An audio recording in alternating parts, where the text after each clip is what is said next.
Chapter 1 the iron triangle. क्या आपने कभी सोचा है कि अमेरिका जैसे देश की 2/3 इकोनॉमी लोगों के खर्चों से बनती है, लेकिन चाइना में यह हिस्सा मुश्किल से 1/3 है। ऐसा नहीं कि चीन के लोग पैसे नहीं खर्च करना चाहते, बल्कि वे अब तक अपने पैसे बचाने के लिए जाने जाते रहे हैं, शिक्षा, मेडिकल जरूरतें और रिटायरमेंट के लिए। लेकिन एक आदत सब कुछ बदल रही है, ऑनलाइन शॉपिंग। और इस क्रांति के पीछे सिर्फ एक नाम है, अलीबाबा। 2003 में जैक मा ने लॉन्च किया ताओबाओ, एक ऐसी वेबसाइट जिसने ऑनलाइन खरीदारी को चीन की नई आदत बना दिया। आज ताओबाओ चीन की तीसरी सबसे ज्यादा विजिट की जाने वाली वेबसाइट है और दुनिया में 12वीं। लेकिन क्या आप जानते हैं, जैक मा मानते हैं कि अलीबाबा की सफलता एक एक्सीडेंट थी। हमारे पास ना पैसा था, ना टेक्नोलॉजी और ना ही कोई प्लान, लेकिन हमारे पास था जुनून। तो अलीबाबा आखिर कैसे इतना बड़ा ब्रांड बना? अलीबाबा की सक्सेस के पीछे थे 3 ब्रह्मास्त्र, जिसे कहा गया the iron triangle. The e commerce age ग्राहक को राजा बनाया। ताओबाओ ने सिर्फ शॉपिंग नहीं दी, एक अनुभव दिया। ऐसा अनुभव जो चीन के लोग स्ट्रीट मार्केट्स में फील करते थे। यहां ग्राहक प्रोडक्ट्स देख सकता है, लाइव चैट से दुकानदार से बात कर सकता है, दाम पर बात कर सकता है, और जब पैकेट के साथ छोटा गिफ्ट आता है, जैसे कोई टॉय या सैंपल, तो कस्टमर के चेहरे पर मुस्कान आ ही जाती है। यही वजह थी कि ताओबाओ सिर्फ वेबसाइट नहीं रही, ये बन गई एक फीलिंग। 2 द लॉजिस्टिक्स एज, कम कीमत में तेज डिलीवरी। अगर अलीबाबा ने सस्ता और तेज डिलीवरी सिस्टम नहीं बनाया होता, तो शायद यह क्रांति कभी संभव नहीं होती। जब जैक मा ने 2005 में चाइना पोस्ट को साथ काम करने का आइडिया दिया, लोगों ने उसका मजाक उड़ाया, कहा अपने काम से काम रखो। लेकिन आज अलीबाबा की पार्टनरशिप से 8,000 से ज्यादा डिलीवरी कंपनियां बिजनेस कर रही हैं। हर दिन 30 मिलियन से ज्यादा पैकेज भेजे जाते हैं और 1.5 मिलियन से ज्यादा लोगों को नौकरी मिली है। जैक का सपना था एक ऐसा नेटवर्क जो हर पैकेज, हर फीडबैक, हर स्टेटस को शेयर करे, ताकि सभी की एफिशिएंसी बढ़े। और यह सपना हकीकत बना। 3 द फाइनेंस एज, जब पेमेंट पर भरोसा हो, ई कॉमर्स तब तक अधूरी है जब तक पेमेंट में ट्रस्ट ना हो। और अलीबाबा ने यह ट्रस्ट बनाया एलीपे के जरिए। एलीपे पर हर साल ट्रिलियंस का ट्रांजैक्शन होता है। लोग जानते हैं जब तक प्रोडक्ट न पहुंचे, पैसा अकाउंट से नहीं जाएगा। आज एलीपे ऑफिशियली अलीबाबा का हिस्सा नहीं है, लेकिन जैक मा इसे खुद मैनेज करते हैं, क्योंकि यह है अलीबाबा की सबसे बड़ी ताकत। इन 3 पिलर्स ने अलीबाबा को बनाया एक आर्थिक तूफान। लेकिन सिर्फ सिस्टम नहीं, इसमें था एक आदमी का सपना, उसकी जिद और उसका मैजिक।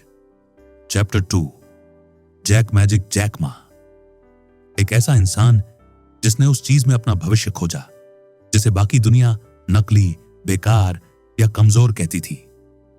मैं उतना स्मार्ट नहीं हूं जितना लोग सोचते हैं, शायद मैं सिर्फ स्मार्ट बनने की एक्टिंग करता हूं। जैक कहते हैं कि उनका फेवरेट किरदार है फॉरेस्ट गंप, क्योंकि वो भले लोगों को मूर्ख लगे, लेकिन वो जानता है कि वो क्या कर रहा है। यही जैक का जादू है। उसका स्टाइल, उसका बोलने का अंदाज, उसकी बातें, हर चीज में एक क्लैरिटी होती है जो लोगों को भरोसा देती है। और यही वजह है कि टैलेंट खुद ब खुद अलीबाबा की तरफ खींचता चला गया। जैक का मंत्र सिंपल है लेकिन powerful. Customer first, employ second, share holders third. उसे शॉर्ट टर्म प्रॉफिट नहीं चाहिए, उसे चाहिए लंबी दूरी की जीत। और जीत के रास्ते में टीम सबसे अहम होती है। इसलिए अलीबाबा के हर एम्प्लॉय का एक निकनेम है, एक कल्चर है जो फॉर्मल बाउंड्रीज तोड़ता है। अलीबाबा एक फैमिली की तरह है और जैक उसका दिल। लेकिन याद रखिए, कोई भी कंपनी बिना मुश्किलों के यहां तक नहीं पहुंचती। हर ऊंचाई के पीछे होती है एक कहानी, और इस कहानी का हीरो है जैक मा। चैप्टर 3 स्टूडेंट से टीचर तक का सफर। 10 सितंबर 1964 चीन के हांगजो शहर में एक साधारण परिवार में जन्मा एक बच्चा, जिसे ना कोई स्पेशल सुविधा मिली, ना कोई अमीरी का वरदान। उसका नाम था जैक मा। मां एक फैक्ट्री वर्कर, पिता एक छोटे से फोटोग्राफी एजेंसी में काम करते थे। उन दिनों चीन में निजी कारोबार लगभग खत्म हो चुके थे। हर चीज सरकार के कंट्रोल में थी, लेकिन जैक में कुछ अलग था। उसे इंग्लिश से प्यार था, और जब चीन ने अपनी ओपन डोर पॉलिसी लागू की, तब जैक ने विदेशी टूरिस्ट्स को गाइड करना शुरू कर दिया। 9 साल तक बिना किसी पैसे के, सिर्फ इसलिए ताकि वो इंग्लिश बोलना सीख सके। लेकिन पढ़ाई में सब अच्छा नहीं था। गोकाओ एग्जाम, जो चीन का सबसे कठिन एंट्रेंस टेस्ट माना जाता है, जैक बुरी तरह फेल हो गया। केएफसी ने भी रिजेक्ट कर दिया था मुझे, जैक आज भी हंसकर बताते हैं। सपने टूटे, जॉब्स ठुकराई, लेकिन हार नहीं मानी। फिर एक दिन उसने ठान लिया, चाहे जैसे भी हो एक और बार कोशिश करूंगा, और मेहनत रंग लाई। उसे एक लोकल यूनिवर्सिटी में दाखिला मिल गया। पढ़ाई के दौरान भी पैसे की तंगी बनी रही। ट्यूशन फ्री थी, लेकिन रहना मुश्किल था। तभी एक पारिवारिक दोस्त केन मोरली ने मदद की, जिसे जैक आज ऑस्ट्रेलियन फादर और मेंटोर मानते हैं। इंग्लिश में डिग्री लेने के बाद जैक बना एक इंग्लिश टीचर, लेकिन दिल में एक और आग थी, एक सपना, अपना खुद का बिजनेस शुरू करने का। और बस अब वक्त था अगली छलांग का। चैप्टर 4, उम्मीद और अमेरिका की पहली यात्रा। जनवरी 1994। 29 साल का जैक हांगजो में एक छोटी सी ट्रांसलेशन एजेंसी शुरू करता है। नाम था होप ट्रांसलेशन। टीम में 5 लोग थे, ज्यादातर रिटायर्ड स्कूल टीचर्स। मकसद था लोकल कंपनियों को इंटरनेशनल क्लाइंट से जोड़ना। लेकिन जैक जानता था सिर्फ ट्रांसलेशन से उसका सपना पूरा नहीं होगा। फिर एक मोड़ आया। उसे एक डिस्प्यूट सुलझाने के लिए अमेरिका भेजा गया। एक रोड कंस्ट्रक्शन प्रोजेक्ट में 2 कंपनियों के बीच विवाद चल रहा था। हालांकि विवाद हल नहीं हुआ, लेकिन इस ट्रिप ने जैक की जिंदगी बदल दी। वो पहली बार इंटरनेट से मिला। सिएटल में अपने दोस्त स्टुअर्ट के साथ जैक ने इंटरनेट पर पहली बार काम किया, बार लॉग इन किया, और यहीं से क्रांति की शुरुआत हुई। एक बेसिक वेब पेज बनाया, सिर्फ टेक्स्ट था, कोई फोटो नहीं, कुछ प्राइसेस, एक फोन नंबर, बस। लेकिन चौंकाने वाली बात, 3 घंटे में उसे 5 ईमेल्स मिली। 3 अमेरिका से, एक जापान और एक जर्मनी से। मुझे तब तक यह भी नहीं पता था कि ईमेल होता क्या है। जैक का दिमाग घूम चुका था। ये इंटरनेट, ये तो भविष्य था। फिर स्टुअर्ट ने ऑफर दिया, अगर तुम चाहते हो कि चीन में वेबसाइट बनाओ तो $2 लाख की डिपॉजिट देनी होगी। जैक ने कहा, मैं अमेरिका आने के लिए ही उधार लेकर आया था, अब तो मेरे पास कुछ नहीं बचा। फिर भी स्टुअर्ट ने डिपॉजिट के बिना डील साइन कर दी। एक शर्त रखी, पैसा जल्दी लौटाना होगा। अब जैक वापस लौटा, साथ में लाया एक इंटेल 466 कंप्यूटर। और अब वक्त था अपनी टीचिंग की नौकरी को अलविदा कहने का, और एक ऐसे सफर की शुरुआत करने का जो एक दिन उसे बना देगा दुनिया का सबसे चौंकाने वाला entrepreneur. Chapter 5, China is coming on, startups, struggle और इंटरनेट क्रांति। सीएटीएल से लौटते ही जैक मा ने एक बड़ा फैसला लिया, अपनी टीचर की नौकरी छोड़ दी। अब वो क्लासरूम में बच्चों को पढ़ाना नहीं चाहता था। अब उसे चाहिए था एक डिजिटल भविष्य, एक ऐसा इंटरनेट इंडेक्स जहां पूरी दुनिया से चाइनीज बिजनेस जुड़ सके। और यहीं से शुरू हुआ चाइना पेजेस। जैक ने अपने दोस्त येबिंग, जो कंप्यूटर साइंस टीचर था, उसके साथ मिलकर यह कंपनी खड़ी की। पैसे फैमिली से उधार लिए। फर्स्ट एम्प्लॉय उसकी पत्नी कैथी। जैक और उसकी छोटी सी टीम सिर्फ एक सपना देख रही थी, चाइना को इंटरनेट से जोड़ने का। ब्रेक मिला फार्मूला 1 पावर बोट रेस से। हांगजो में पहली बार यह इवेंट हो रहा था, और चाइना पेजेस को उसकी ऑफिशियल वेबसाइट बनाने का काम मिल गया। लेकिन फिर भी क्लाइंट्स मिलना मुश्किल था। लोगों को समझ ही नहीं आता था कि यह कंपनी करती क्या है। तब जैक ने अपनाया एक अलग तरीका। सबसे पहले उसने अपने दोस्तों से कहा, लोगों को समझाओ कि इंटरनेट क्या है। फिर जो लोग अपनी कंपनी प्रमोट करना चाहते थे, उनसे मार्केटिंग मटेरियल मंगवाया। इस मटेरियल को टीम ने ट्रांसलेट किया और सिएटल में वीबीएन को भेजा, जहां वेबसाइट बनाई जाती, स्क्रीनशॉट निकलते और प्रिंट होकर वापस हांगजो भेजे जाते। सोचिए, इंटरनेट न होने की वजह से वेबसाइट्स के स्क्रीनशॉट पोस्टल मेल से आते थे, लेकिन फिर 1995 में जेजियांग टेलीकॉम ने हांगजो में इंटरनेट सर्विस शुरू की। अब सपना हकीकत बनने लगा। जैक ने एक और ट्रिप अमेरिका का किया। इस बार प्लान था वीबीएन से फुल डील खत्म करके अपना खुद का सर्वर और न्यू चाइना पेजेस साइट बनाना।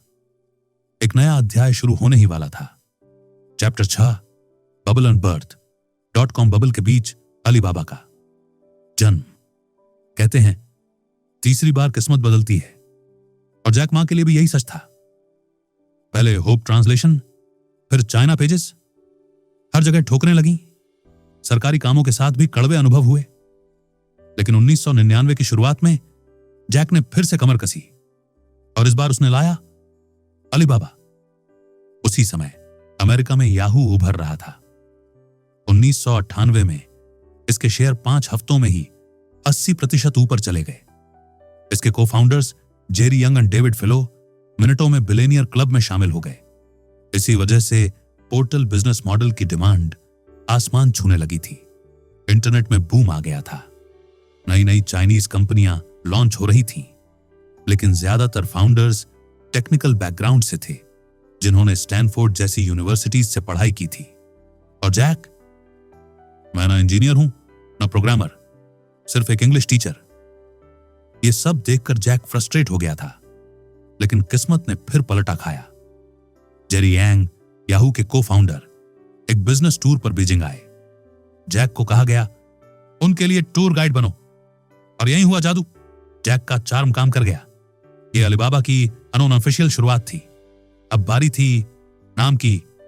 जैक ने चुना अलीबाबा, लेकिन डोमेन नेम एक कनेडियन के पास था जो इसके $4000 मांग रहा था। जैक ने बिना हिचक वो नाम खरीदा और अलीबाबा का आधिकारिक जन्म हो गया। टीम। जैक के साथ 18 लोग, 6 महिलाएं भी थीं। कोई भी टॉप स्कूल से नहीं था, ना कोई बड़े कॉर्पोरेट से आया था। ये थे साधारण लोग, जिन्हें एक असाधारण सपना लेकर जैक ने एक साथ जोड़ा था। अलीबाबा अब मीडिया में आने लगा, लेकिन कंपटीशन भी तेजी से बढ़ रहा था। .com बबल चीन में भी आ चुका था। नई कंपनियां बन रही थीं, इन्वेस्टर्स खींच रहे थे, और अब रेस सिर्फ बनाने की नहीं थी, बल्कि टिके रहने की भी थी। जैक ने एक सपना देखा था, दुनिया की सबसे बड़ी ऑनलाइन मार्केटप्लेस बनाने का। अब वो सपना हकीकत में दौड़ने वाला था। चैप्टर 7 बैकर्स, गोल्डमैन और सॉफ्ट बैंक। अलीबाबा को मिले पंख। साल था 2000। दुनिया तेजी से बदल रही थी, और अलीबाबा उस तूफान के बीच अपनी एक पहचान बना रहा था। जब एक इंटरव्यूअर पहली बार जैक मा से मिला, तो उसका चार्म और एंथुजियाज्म देख दंग रह गया। जैक ने एक बार कहा था, if you plan you lose, if you don't plan you win. और उसकी टीम एकदम अलग। जहां बाकी कंपनियां टॉपर और आईवी लीग ग्रेजुएट्स ढूंढ रही थीं, जैक ने ऐसे लोग चुने जो कभी क्लास के टॉप पर नहीं थे। प्रेशर्ड स्कूल्स वाले लोग रियल लाइफ की हार्डशिप नहीं झेल सकते। उसका मानना था अलीबाबा कोई पिकनिक नहीं, एक मिशन है। 7 दिन काम, हर दिन 16 घंटे, कम सैलरी, ज्यादा सपना। जैक ने कहा, रहने की जगह ऑफिस से 10 मिनट के अंदर होनी चाहिए, क्योंकि हमारे पास वक्त नहीं है गंवाने का। अलीबाबा की वेबसाइट अब तेजी से पॉपुलर हो रही थी। फ्री सर्विसेज से मेल्स की बमबारी होने लगी। कंपनियां अब ऑनलाइन जुड़ रही थीं। लेकिन एक बड़ी समस्या थी ट्रस्ट। कोई कंप्यूटर चलाना नहीं जानता था, तो कोई कहता था कहीं पैसे मार ना जाएं। सप्लायर्स को डर था, कस्टमर को देखा भी नहीं पैसा देगा, और कस्टमर्स को शक प्रोडक्ट असली होगा। जैक का जवाब था साफ, अलीबाबा बस एक प्लेटफॉर्म है, हम सिर्फ रास्ता बनाते हैं, गारंटी नहीं देते। और तभी आया एक game changing moment. Soft bank, Japan की इन्वेस्टमेंट दिग्गज कंपनी, अलीबाबा में $20 मिलियन का इन्वेस्टमेंट करती है। सॉफ्ट बैंक के फाउंडर मसायोशी सन और जैक मा जैसे 2 सोलमेट्स थे। उनकी सोच, उनका विजन, हर चीज मेल खा रही थी। अब अलीबाबा उड़ान भरने लगा था। 188 देशों में 1,50,000 से ज्यादा यूजर्स, एक ग्रोइंग टीम और ग्लोबल पहचान। अलीबाबा अब सिर्फ एक स्टार्टअप नहीं था, वो बन रहा था चीन का डिजिटल चेहरा। Chapter 8 first and back to China, .com crash और घर वापसी। 2000 के वसंत में अलीबाबा अपने शिखर पर था। हर दिन 1000 से ज्यादा लोग अलीबाबा को ज्वाइन कर रहे थे। चाइनीज सप्लायर्स अब ग्लोबल बायर्स से जुड़ रहे थे। एक सपना सच हो रहा था। लेकिन जैसे ही अलीबाबा ने वैश्विक विस्तार की तैयारी शुरू की, एक तूफान आने वाला था। फॉरेन एम्प्लॉइज हायर हुए। CNN और CNBC पर अलीबाबा के एड्स तक चलने लगे। सब कुछ सही लग रहा था। तभी स्टॉक मार्केट क्रैश कर गया। .com कंपनियों पर आफत टूट पड़ी। कॉन्फ्रेंस कम हो गई, इन्वेस्टर्स डर गए और अलीबाबा कैलिफोर्निया ऑफिस अब एक संघर्ष क्षेत्र बन गया। 30 से ज्यादा इंजीनियर्स हायर किए गए थे, लेकिन टाइम जोन डिफरेंस, 15 घंटे लैंग्वेज गैप, कम्युनिकेशन मुश्किल, टीम वर्क, टूटी हुई स्ट्रेटजी, हैंगजो में एक प्रोडक्ट पर काम हो रहा था तो अमेरिका में किसी और पर। सब कुछ असंभव सा लगने लगा। अब जैक को खुद आकर मध्यस्थता करनी पड़ी और फिर उसने वो फैसला लिया जो अलीबाबा को बचाने वाला था। हम अपनी टेक टीम को 2 हिस्सों में नहीं बांट सकते। कोर ऑपरेशंस वापस हांगजो लाओ। 2001 और 2002 डार्क ईयर्स थे, पर जैक मा कहते हैं, मैं वो आखिरी इंसान था जो मैदान में खड़ा रहा। अब वक्त था फोकस बदलने का। मनगे एड कैंपेन को अलविदा कहा गया। वर्ड ऑफ माउथ को अपनाया गया। सेल्स टीम बढ़ाई गई ताकि पेड सर्विसेज को प्रमोट किया जा सके। धीरे धीरे अलीबाबा फिर से खड़ा हुआ। अब वो कंपनी थी जो धक्का खाकर गिरती नहीं थी, बल्कि गिरकर खड़ी होती थी। चैप्टर 9 बॉर्न अगेन, ताओबाओ और ईबे की हार। ताओबाओ वर्सेस ईबे, चाइना की असली जीत। सपना सबका एक ही था, चाइना का ईबे बनना।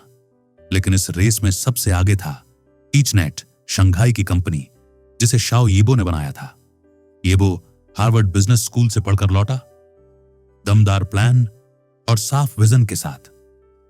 तब तक अमेरिका में ईबे 100 मिलियन से ज्यादा यूजर्स को सर्व कर रहा था, क्योंकि वहां सब कुछ रेडी था।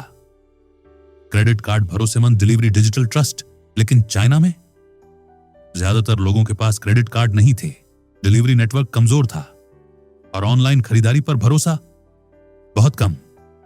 येबो जानता था ईबे का चाइना में सफल होना आसान नहीं होगा, तो उसने एक एक चैलेंज को समझा। Payment package, delivery, product quality और सबसे जरूरी ट्रस्ट। ईचनेट छोटा था, लेकिन ईबे की नजर उस पर थी, पर पड़ चुकी थी। मार्च 2002 में ईचनेट ने एक बम फोड़ा। $30 मिलियन में ईबे ने उसके 33% शेयर खरीद लिए। ईबे की CEO मेग विटमन खुद शंघाई आई। उन्हें एक गुड न्यूज चाहिए थी और यह डील वही खबर बन गई। लेकिन ईबे एक बड़ी गलती करने जा रही थी। जापान में याहू ने कोई चार्ज नहीं लिया, पर ईबे ने यूजर्स से कमीशन मांगना शुरू किया। क्रेडिट कार्ड जरूरी कर दिया गया, जबकि जापान में वो आम नहीं थे। नतीजा, ईबे जापान में बुरी तरह फेल हो गया। दक्षिण कोरिया और ताइवान में थोड़ी सफलता मिली, लेकिन चाइना, यहां ईबे को अपनी सबसे बड़ी हार का सामना करना था। 2002 तक चाइना की इंटरनेट यूजर पॉपुलेशन 27 मिलियन को पार कर चुकी थी, दुनिया में 5वें नंबर पर। यह ईबे के लिए एक गोल्डन चांस था, लेकिन कल्चरल मिसमैच, बुरी स्ट्रैटेजी और लोकल समझ की कमी ने उसे पीछे धकेल दिया। और यही वो मौका था जहां से जैक मा की वापसी शुरू हुई। चैप्टर 10 याहू का $1 बिलियन दांव, ताओबाओ की ताकत और अलीबाबा का रिवॉर्ड। याहू इंटरनेट की एक ग्लोबल लीडर, लेकिन चाइना में सीज धीरे धीरे पिछड़ रही थी। याहू सिर्फ एक कंटेंट साइट नहीं रह गई थी, अब वो था news portal, chat room, Yahoo mail. लेकिन चाइना में यहां सरकार का सेंसरशिप कंट्रोल बहुत टाइट था। याहू ने अपना ऑफिस हांगकांग में खोला, और जब जेरी यांग, याहू के कोफाउंडर, से सेंसरशिप पर पूछा गया तो उन्होंने कहा, हम कानून का पालन करेंगे, लेकिन जितना हो सके फ्री भी रहेंगे। पर याहू का कंटेंट बोरिंग लगने लगा था। चाइनीज यूजर्स इंटरेस्ट खोने लगे थे। याहू चाइना के टॉप पर नहीं रहा। और तब जेरी यंग ने लिया एक गेम चेंजिंग फैसला। उसने अलीबाबा में $1 अरब इन्वेस्ट किए और उसके बदले 40% स्टेक लिया। सिर्फ इतना ही नहीं, याहू चाइना का पूरा बिजनेस अब जैक मा के हवाले था। इसी डील ने जन्म दिया अलीबाबा की एक नई ब्रांच को, ताओबाओ। ताओबाओ बना चाइना का जवाब ईबे को। लोकल यूजर्स की समझ, जीरो कमीशन स्ट्रेटजी, आसान और भरोसेमंद पेमेंट सिस्टम। इस डील ने अलीबाबा को वो रिसोर्सेज, विजिबिलिटी और कॉन्फिडेंस दिया जिसकी उसे सख्त जरूरत थी। जैक ने कहा, अब मैं अपनी टीम को वो रिवॉर्ड दे सकता हूं जिसके वो हकदार थे। और अलीबाबा अब सिर्फ एक कंपनी नहीं थी, अब वो बन चुकी थी चाइना की सबसे भरोसेमंद internet power house. Chapter 11, growing pains. जब मुश्किलों ने अलीबाबा को और मजबूत बना दिया। साल 2008 alibaba.com एक बड़ी चुनौती के दौर से गुजर रही थी। अमेरिका की अर्थव्यवस्था कमजोर हो रही थी और चाइना के एक्सपोर्टर्स पर इसका सीधा असर पड़ रहा था। अलीबाबा हमेशा से फॉरेन ट्रेड पर डिपेंड थी और अब उसके शेयर धीरे धीरे गिरते ही जा रहे थे, आईपीओ प्राइस से भी नीचे। जैक मा के साथी और सीईओ डेविड वेई को लगा, अब तो जैक घबराएगा, फोन करेगा, मीटिंग बुलाएगा। लेकिन जैक बिल्कुल शांत रहा। डेविड कहते हैं, जैक ने एक बार भी कॉल नहीं किया, न शेयर प्राइस की चिंता जताई, न प्रॉफिट ग्रोथ की बात की। तो फिर जैक कर क्या रहा था? वो देख रहा था एक मौका, एक ऐसा मौका जिसमें कस्टमर्स की लॉयल्टी को जीता जा सकता था। और तभी जैक ने लिया एक risky but genius move. Subscription की कीमतें ड्रास्टिकली कम कर दी। स्टॉक मार्केट में अफरा तफरी थी, लेकिन जैक के इस फैसले में प्लानिंग थी। रेवेन्यू कभी गिरा ही नहीं, बल्कि कस्टमर बढ़े और घाटा खुद बैलेंस हो गया। और जब फाइनेंशियल क्राइसिस खत्म हुआ, तब भी अलीबाबा ने कीमतें नहीं बढ़ाई। लेकिन मुश्किलें यहीं नहीं रुकी। जनवरी 2008 माइक्रोसॉफ्ट ने याहू को $44 अरब का ऑफर दिया। याहू के सीईओ जेरी यंग ने इसे ठुकरा दिया और याहू के शेयर गिरने लगे। जेरी हटे और नई सीईओ बनी कैरोल बर्ट। लेकिन जैक और कैरोल एक दूसरे से बिल्कुल अलग निकले। वार्मथ, विजन कुछ मैच नहीं हुआ। जैक को राहत तब मिली जब 2011 में बार्ट्स को हटा दिया गया, लेकिन तब तक दो बड़े झटके लग चुके थे। अलीबाबा के प्लेटफॉर्म पर एक फ्रॉड केस और एक बेहद विवादित डील जिसमें अलीपे का ओनरशिप चुपचाप ट्रांसफर कर दिया गया। इससे अलीबाबा की ट्रस्ट और ट्रांसपेरेंसी पर सवाल उठे। कंपनी की साख दांव पर थी। चैप्टर 12, आइकन और इकरस। जैक मा एक आइकन या बस एक उड़ान? जैक अब सिर्फ एक बिजनेसमैन नहीं था, वो बन चुका था चाइना का फिलोसोफर सीईओ। और सिर्फ इतना ही नहीं, अब वो एक फिलैंथ्रोपिस्ट और एनवायरमेंटलिस्ट की छवि में सामने आया। पर्यावरण को लेकर सचेत, हेल्थ और वेलनेस पर ध्यान और लोगों की भलाई में पूरी तरह समर्पित अलीबाबा अब सिर्फ एक कंपनी नहीं, एक मूवमेंट बन चुकी थी। Film, television, online video, finance, media, हर जगह अलीबाबा की एंट्री हो चुकी थी। जैक अब कंज्यूमर रेवोल्यूशन का चेहरा था और एंटरप्रेन्योरियल स्पिरिट का भी। लेकिन इतना सब कुछ पाने के बाद भी उसने गुस्से में कोई फैसला नहीं लिया। उसने रेश डिसीजन कभी नहीं लिए। वो हमेशा रहा एक वाइज, पेशेंट और ट्रस्टिंग लीडर। वो हमेशा अपने लोगों के लिए सोचता था। वो चाहता था लोग हेल्दी और खुश रहे, यंग जनरेशन अपने फ्यूचर को लेकर ऑप्टिमिस्टिक रहे।